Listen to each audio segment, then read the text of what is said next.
They're putting on this. Oh no, but you can't see it. Hello! We're back. Okay. You're joking just as I start flicking my hair. Flick your hair back and forth. Welcome to the first ever Failbetter Games live on Twitch podcast, live at Twitch TV/Failbetter Games. I am Hannah, I'm Communications Director for Failbetter. I'm here with Liam. Hello. Liam Welton, who is Director of Development at Failbetter. Yep. I've looked, actually, that's a genuine thing.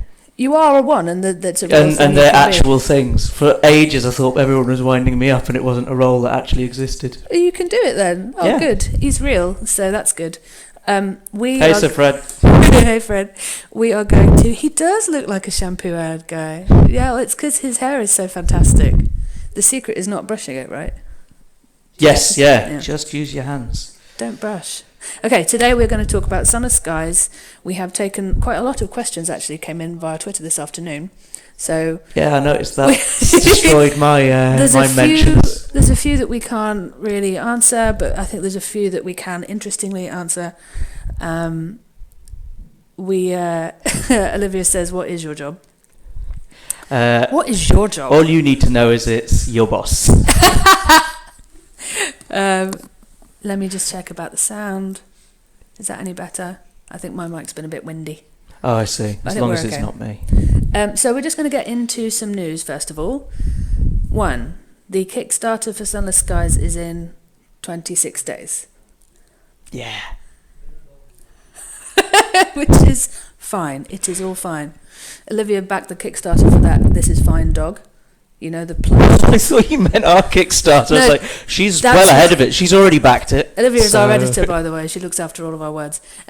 But she backed for that dog plush, and now it's in the corner of the office, and it feels like the right time for it to have arrived. Yeah. So right now we are preparing all of the Kickstarter assets to show you as much of the game as we can, given that we're still in pre-production. And I am writing the page, sorting out the rewards. We're doing some physical rewards with a company called Game Tea. If you haven't seen Game Tea's stuff, they are amazing. Yeah. The best thing about hiring them is we get to get loads of their stuff. We were like, it. You seem great. Could you send us some stuff? And they did. They sent us some notebooks and things to have a look at, and some apparel and beautiful things. And I spent some of this morning talking to them about what the designs for the merch will be. And it's basically all good, and I hope that we have done you guys proud and come up with something that you'll really like to back for. We just put out a blog that Paul did, our art director, about the visual design of Sunless Skies, which is really cool. And lots of people on Reddit were saying, oh, it's so nice to see a different palette from us. Yeah. Which is true, and my eyes are also very grateful that I'm not looking at teal. Yeah. After 2 years of teal. They've been bathed in crimson. Yeah, it's like a bruise, a beautiful bruise. It's nice. I like it. So if you haven't seen that, failbettergames.com, new blog. There are actually 3 pre-production blogs up now. We'll hopefully get another one out before the Kickstarter starts. And somebody specifically asked us, and I thought we could do it in the news bit, what things we're looking forward to playing in 2017. Do you have an idea of a game you're looking forward to playing? No, that's it's kind of weird. So many of games I've been looking forward to came out at the very end of 2016. Yeah. I've got nothing now. Last Guardian came out. Oh, Sea of Thieves. Yes. Yeah, I've just brought up Sea of Thieves because we saw... Is that why I said it then? You've seen it with your eyes. In the corner of my eye. I saw it, so I want it. We saw Rare at Develop Conference in the UK in Brighton last summer, and they were showing Sea of Thieves, and we both just went please can we touch this? And it just looks so much fun and gorgeous, and the sea animation and the look and feel of it just looks like swashbuckling, amazing fun. I tell you another thing that I feel bad about saying I'm looking forward to this, seeing as there's a name dispute, but Below, I'm really looking forward to. Capybara's Below. I think that's going to be who knows what it's going to be like. They're keeping that still keeping that quite under wraps, but I've sort of reached the point now where I don't want to find out anymore. I just want it to be a nice surprise because it just looks so looks so beautiful. Yeah. Mind you, am I allowed to like it? Because Chris, our kind of like head writer, he's he created a game called Below that he created about a month before Cappy announced that that's what their new game was being called. We got good form on that, naming things that then get stolen. Yeah. You know, the real estate for punchy single word names for things is getting a bit scarce now, isn't it? It is. But then suddenly Play Dead out of nowhere, Inside. Excellent name. Hadn't considered that one. Yeah. No. I think eventually Pixar will just... Pixar took Up.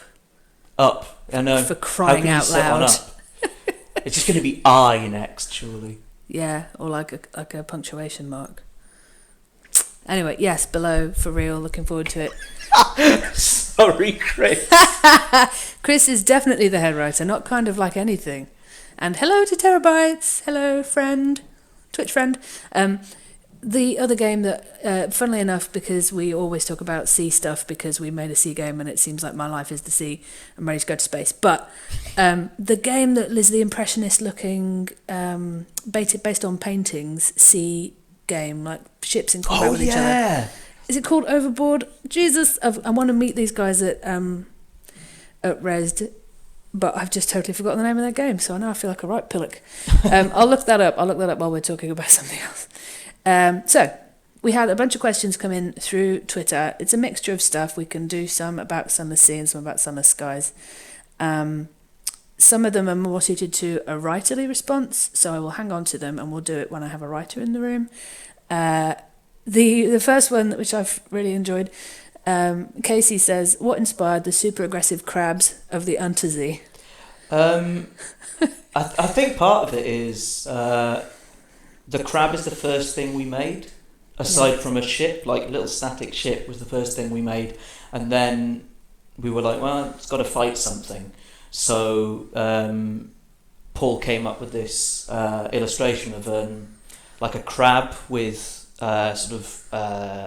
like tendril things with lights hanging off it, like an angler crab. Yeah. And we originally kind of like imagined it being quite small, and then when you first start making a game, like the things you start fiddling with are perspective and scale and how things should look against one another.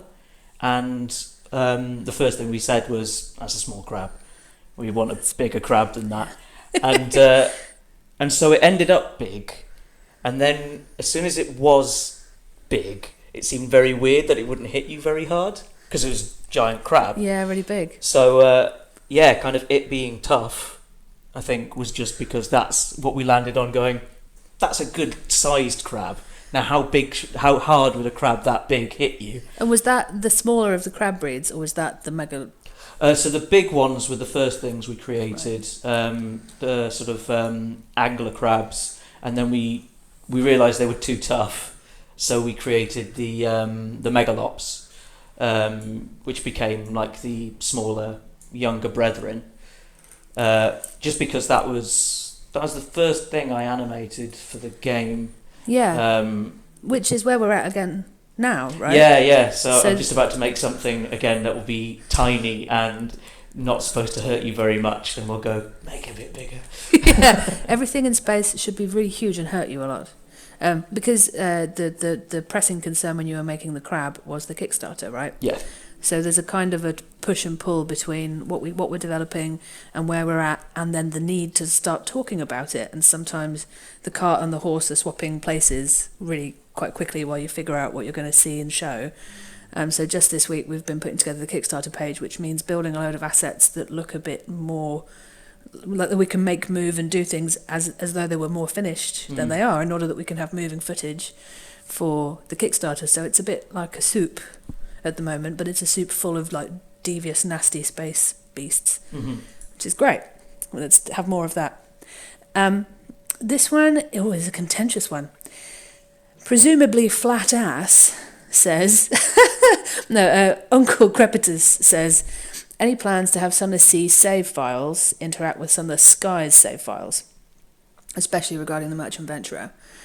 Now, I think we should start by explaining the chronology of Sunless Skies, because with reference to the Venturer, Sunless Skies is set 10 years later than Sunless Sea. Yeah.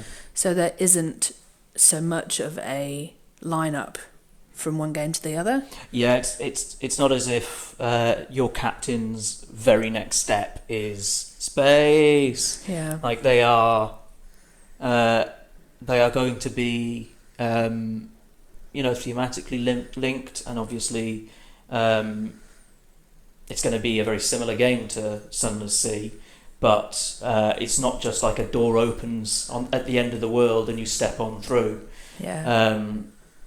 It's which at first I was like, what a strange abstract thought, and then realised I was thinking exactly of the dark portal opening in World of Warcraft, Right. which is kind of that. I guess that's one way of sort of looking at like a universe over. expansion is literally a hole in the world opens up and you walk on through it, but it's going to be quite a bit more separate. Yeah, and the way, and like practically speaking, the way sailors, captains are created is we're elaborating on that and updating that for Sunless Skies. So the character creation won't make characters that are the same.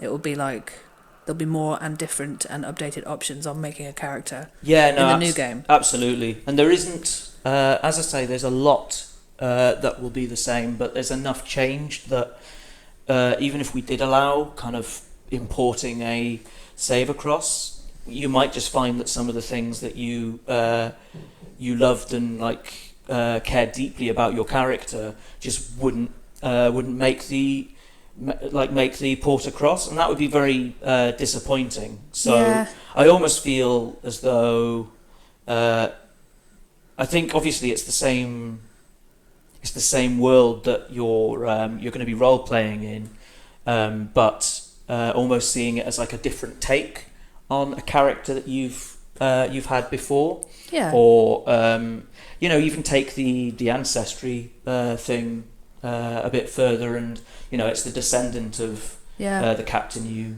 you took out into the undersea. And that's a really rich roleplay opportunity, I think. Yeah, absolutely. I know a lot of people had a Fallen London character who they wanted to kind of bring forward into Sunless Sea, and the nature of the games was so different that the character was able to do so much new stuff that it just felt like a new lease of life for a character who'd been around for years.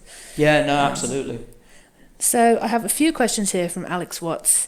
I'm going to start with the last one because it's where it is on my timeline. Not him. I'm actually friends with Alex. So No. I'm allowed to badmouth him. So we'll just deal with this most recent one. Are there any interesting roads not taken from back when the team was designing Sunless Sea? And I would say initially, probably not, because when you have those additional ideas, what you do is you kill them as quickly as possible so you don't fall in love with them, and then you can't make them so you never think about them again. Yeah. Because you have making a game is like a slow death. Yeah, of it ideas. absolutely is. We can see ourselves all of a Don't sudden. like that at all. Oh, Mac, we've got Mac on tech helping us. Mac, what are you doing to us?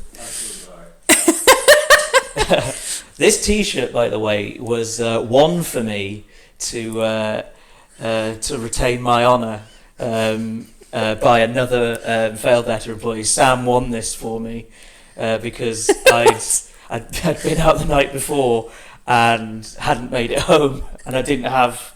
So I was just wearing the clothes. Life has changed, hasn't it, though? Yes, it absolutely is. We're in a better place. Yeah.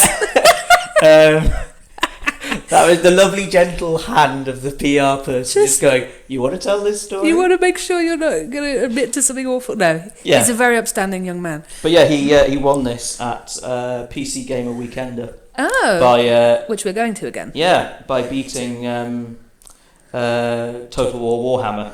So you were out all night and went straight to PC Gamer Weekender? Yep. Mate! Off the chain. We do not endorse any behaviours that involve you not going home and getting a good 8 hours. So we were saying, Yeah, sorry. ideas that you have to let go by the wayside, are there any that you recall from the development of Sunless Sea? Because I wasn't here. Mm-hmm. And my response would be probably not, because you're very good at killing them before people get invested in them, and then it's really easy for features to creep and become bigger and bigger, and then timelines get longer and longer, and the project, it's all about like control and there's probably some things we cut that we remember well enough. Yeah, no, absolutely. I mean, part of it is you kind of, while you're developing something, it's like a game's not, it's like clay, like it sort of decides to do its own thing sometimes, and you kind of lean into that. I'm not a potter, so that might not be true, but Well, that thing about the sculpture is inside exactly. the rock. So I'm just taking away what isn't the sculpture. Exactly. And so sometimes you kind of go, yeah, that would be good. And usually it doesn't happen for a very good reason. Like you prioritize something else over it. I know there were quite a few kind of mechanics that we had in mind that as soon as we got people playing the game in early access, we were like, there does not seem to be much of an appetite for that sort of thing. Yeah. So they seemed like a nice idea at the time, and I definitely had. I was definitely, it's sad that one's not going to make it in. Yeah. But you can usually see the reasons, so it's very rare that you get to the end of development and kind of go, that would have made it excellent. I really wish we'd. Because you see from what people think is fun. Yeah. It's always the kind of like weird sort of like out there ones. I kind of always like the infinite play idea that we had, where when you sailed off, the game wouldn't stop. You'd just keep going until you like ran out of fuel and supplies, and like beasties and stuff all popped out. But yeah, there was as soon as we realised what needed to go into the map and what people were exploring for, we were like, this doesn't seem like the thing that they were looking for. Yeah. And closing that off, perhaps, like the creative constraint of closing that off, made us then come up with the things that happen when you sail off the map. Exactly, they wouldn't have been there, and that's I think one of the most like satisfying ways you can conclude the game in some respects, and we would have deprived people of that. And it's cool, but it's not as cool as this thing happens. Yeah. Oh, I just sailed off, and I wonder what's going to happen when I sail off the edge of the screen. It's such a delicious question. Yeah. And then the answer would have been, it keeps going, which isn't as tempting. Depends on the type of game. Hootsuite went to sleep. Wake up. Okay. Anything happening in the chat? Hello. I love this t-shirt story. Yeah, sorry about it. We're just embarrassing ourselves. No card-based combat for Skies. No combat will be live. Yeah. No, we're not going to tackle that one again. The combat's going to be it's going to be similar to Sunless Sea, but that is definitely one of the areas where we're looking at deviating from the formula, because we kind of saw room for improvement there.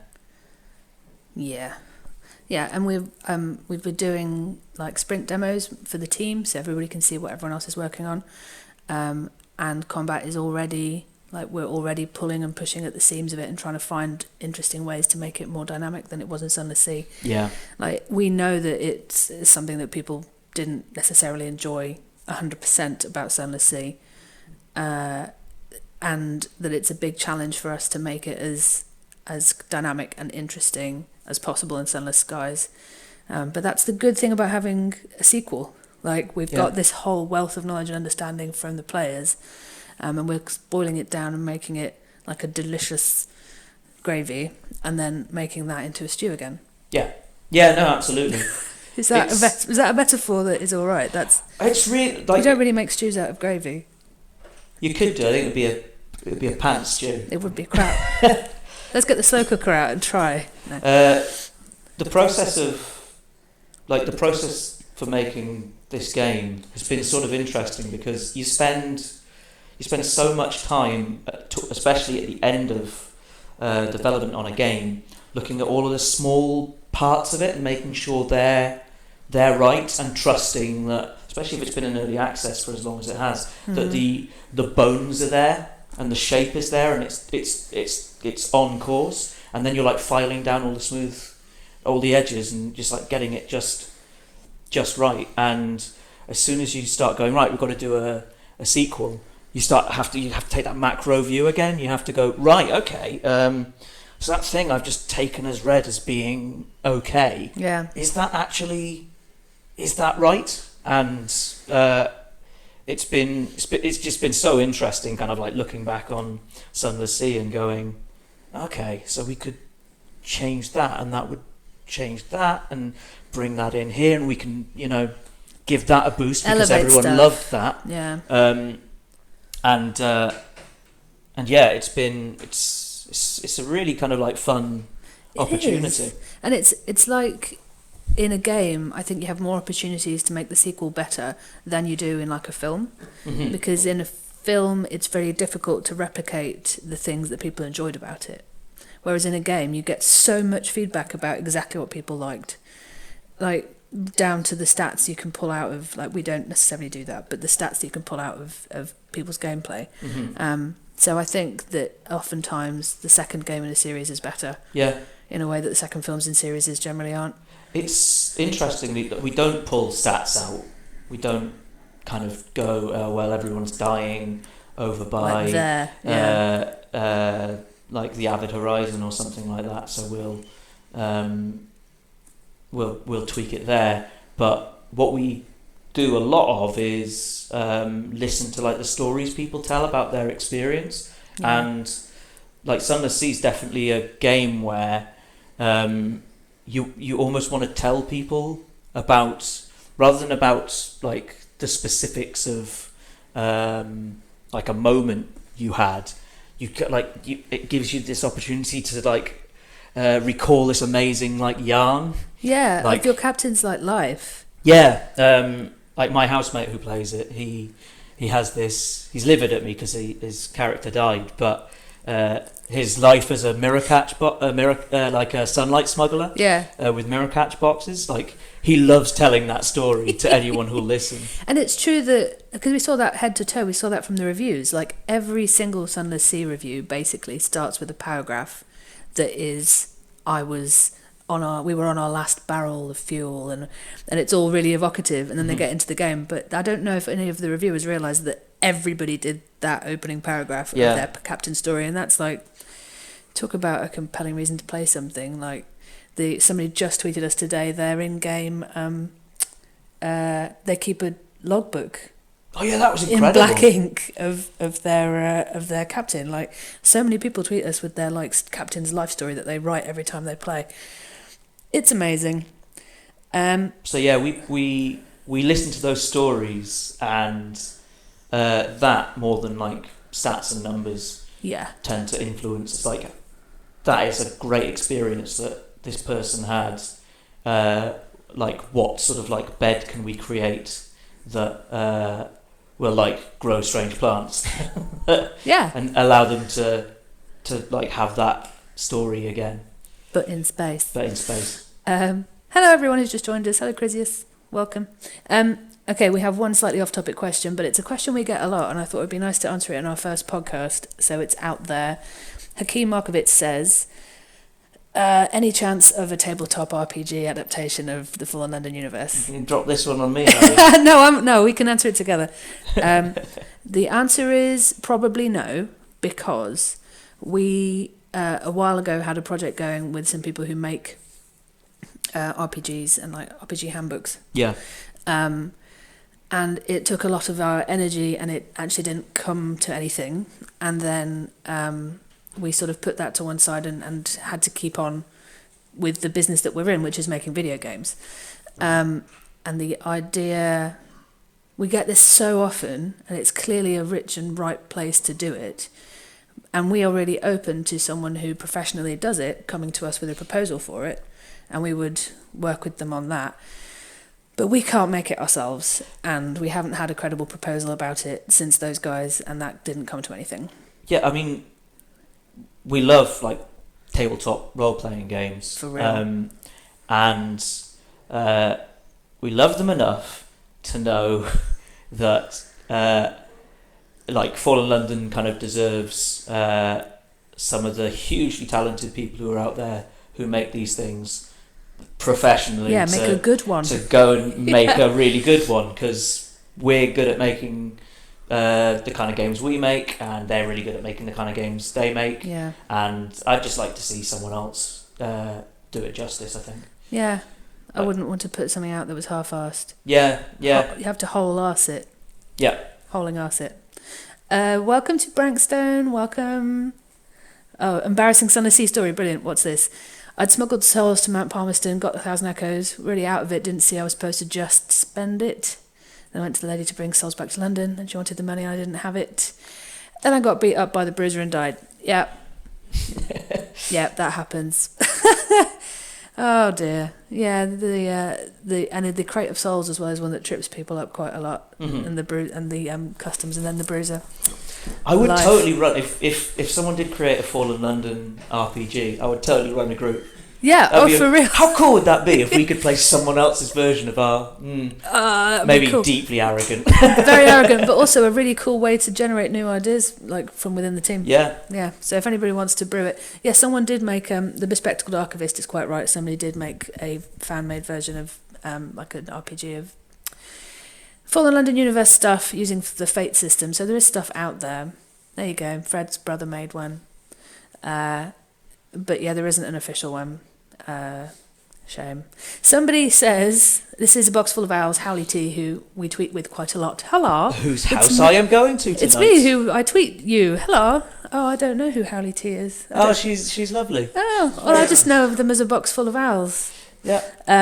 I promise I do. It's going to seem like I know everyone I've had on Twitter. Like, we do know everybody in the chat pretty much, almost. They're wonderful fans and friends. Thank you for coming by. But maybe in future weeks there'll be more strangers that we can impress with our words. Well, Howley just says, why Barnet? Oh, right, okay. So you're the progenitor of Low Barnet. Low Barnet. I think High Barnet I've always thought was a very funny name for a place. It's just a place in London. Yes. I don't know if any of the American friends and family in the audience know that, but it's just a place. I think it's because every time someone says High Barnet, and I've got a friend who's like, oh yeah, I'm from High Barnet, and every time he says it, the first thing I think of is like a mountain of hair, very precariously placed, like, oh, that's High Barnet in the wind. Yeah, and so the place High Barnet is never far from my mind. And when we were talking about places that your heart and my heart, and so we were talking about locations that could be like sunken locations that could be just north of like central London. The first thing I thought was High Barnet, and then the second thing I thought was Low Barnet. Low Barnet. I do believe we have said previously, we have revealed that there will be a Barnet in Skies. Yes, yeah. We're sticking with Barnets. Oh, poor old Mac's having a cough in the background. Are you okay, Mac? Got 2 new followers. Yeah, 2 new followers. Welcome. Oh, we should get some pling pling so we can see that. Oh, we can't see it. Well, welcome, but also... oh, well done. Is it Ian Nolan? Working on a D&D like FL game? That sounds awesome. Go for it. Yeah, mechanics. You see, this is... Yeah, we'd spend all of our time doing that if we started doing it. I don't know if we have any more questions. Somebody asked about the Poet storyline, making that available to non-Kickstarter backers. Expect news on that this month. That's all I have to say about that. And I think that's everything that we have from the Q&A shout out we did this afternoon, which was quite good. I think we talked quite a lot about some nice different things. It was good. If there are any questions in the chat real quick, I'd like to keep this about half an hour so it's not a desperately long video when it goes back up. But thank you so much for coming and spending half an hour with us. It's always slightly mad to us, as you may have seen. Hayley and I were talking about when we were warming up that there were just loads of people there, and that they're just there and they're interested. Yeah. It's brilliant. So as you can tell, we're still a relatively small studio. Is there going to be something like Frostbound in... Maybe. Like how? How does the estimated size of Sunless Sky compare to Sunless Sea? that's kind of... It's a really good question. It is. It's a great question, and I think it's one we're still sort of working out. We're sort of fortunate in that space doesn't have the same constraints that a cavern Yeah, it doesn't have underground coasts. have. So we can sort of choose to show as much of it as we like. We're not going to show all of it. Yeah. But size-wise, I guess a good like ballpark is something very similar to Sunless Sea, but we really don't know yet. Yeah. And bearing in mind that Sunless Seas has increased in terms of story size since we launched it quite a lot. Like Sunless Sea is quite a mature game now. Yeah. So the Sunless Sea you're playing today, you might have a concept of how big that is and how many stories that is. But Sunless Skies will almost certainly come out of the gate a little bit leaner than that, because it will, fingers crossed, be loved and developed for a while after release. Yeah, this is it. I mean, often you can plan out something that's like huge and vast and intricate, and it's amazing, but it's very like densely packed, and you can't then fit anything else in it. Yeah. And like one of the things that we're really grateful for with Sunless Sea is there was just space to tell other stories. Yeah. And we want to make sure that that's true when we kind of get cracking on Sunless Skies as well. Yes. Yeah. Oh, okay. Let's see what else we have. Oh yeah, there are things on the cavern roof. Yeah. There's plenty of stuff on the cavern roof. Gross things and things that have carapaces. Is that what they are? And that drops down, and it's a whole thing. I don't want to go too much into it because it feels like Laurie spoilers, but yes. Now there is space to tell all the stories in, exactly. Actual space. So not space like you might think of it, but space of a sort. It's been really it's been so fun kind of working out what everyone's like perceptions of what's like the high wilderness. Yeah, the high wilderness would be like, and kind of going yes, because there's some concepts that just feel immediately sort of right, and I've just loved everything. Like I love the description of how cold it is, and like I feel like the experience of Sunless Skies when you're like first setting out could feel a lot like an Arctic expedition. Yes, exactly. Yes, like that. You're really on the edge of something. Yeah, it's going to be so cold, and you're going to need your wits about you all the time. And even if you have all the resources in the world, a moment's lapse. Yeah, like you're entering this place that is like awesome in the original, like the the classic sense of the word. Yeah. But like terrifying, and you just don't know what you're going to necessarily like find out there in kind of like the blinding light and the cold, and it's so exciting. It is really exciting. Like it invigorates me to talk about it. Okay, we'll just do a couple more and then we will sign off. What level of backer will I need to be to get some Hesperidian cider? We're currently discussing whether or not we do that, basically. How much would you pay for it? Let me know. We're thinking £10 here. £10? £10? Yeah. But for real, how much would you pay for it? Because we're just talking today actually about, well, is it still a compelling thing to ask people to back for? 2 new followers. Oh, 2 more new followers. Mwah. Will the Dawn Machine or similar have a return role in Sunless Skies? Spoilers, I can't really talk about that in any detail. It's the domain of the judgments. There's a lot going on up there. The Dawn Machine is a fake sun. $300 US. Oh, man. I don't know, what do you think? Or should I just dig one out and send one? I mean, I was about to say, maybe not the Kickstarter, but... if you want to just PayPal that over, I'll sort you out. I'll go into Dubai. No. Say nothing. I said nothing. Is that good? Did I say enough nothing? Oh, I hope I'm not in trouble. I can't. The questions are turning very Laurie now, and I can't really speak for any of them. I think a lot of it is too much too soon. Too many parts are still moving, and we wouldn't want to spoil anything for people who aren't so deeply into it as the wonderful individuals who are clearly people who we know from the forum, the Failbetter forum. So thank you very much, Liam, for coming in here into this echoey room and doing this with me. Thanks for having me. Oh, thanks. Thanks, Mac. I'm sorry that you've been coughing. I hope you're okay. Mac's dead. It's the end of the stream. There is. I'm definitely going to answer that one. There is definitely astronomy, gastronomy. Oh, for real? Yeah. Yeah, some of the stuff that Space cooking is some of the definitely stuff going that to be you a thing. eat up in the high wilderness we've just been talking about today, and I can't wait to talk to people properly about it. It's going to be great. Bit of business. You can follow Liam at Liam Welton. You can follow me at Hanchan, H4NCHAN. You can follow Failbetter at Failbetter Games everywhere it counts. Twitch, Tumblr, Facebook, Twitter, everywhere. We will do more of these if you think that it was good.